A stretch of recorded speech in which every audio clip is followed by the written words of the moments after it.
30 ans après Édith Cresson, seule femme à avoir occupé le poste de Premier ministre en France de 1991 à 92, Élisabeth Borne succède à Jean Castex et prend ses quartiers à Matignon. Née le 18 avril 1961 à Paris, Élisabeth Borne est ingénieure de formation. Cette haute fonctionnaire présente une carrière essentiellement consacrée au service public, en occupant notamment les postes de directrice de la stratégie de la SNCF, présidente de la RATP ou directrice de l'urbanisme à la mairie de Paris.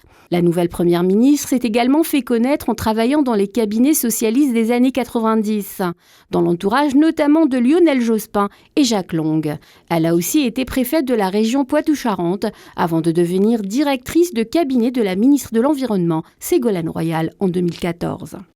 Depuis l'accession au pouvoir d'Emmanuel Macron en 2017, Élisabeth Borne a occupé 3 portefeuilles ministériels. Elle a d'abord été nommée ministre des Transports en mai 2017 sous Édouard Philippe. Ensuite, elle a occupé le ministère de la Transition écologique à partir de juillet 2019, avant d'être finalement affectée au ministère du Travail en juillet 2020.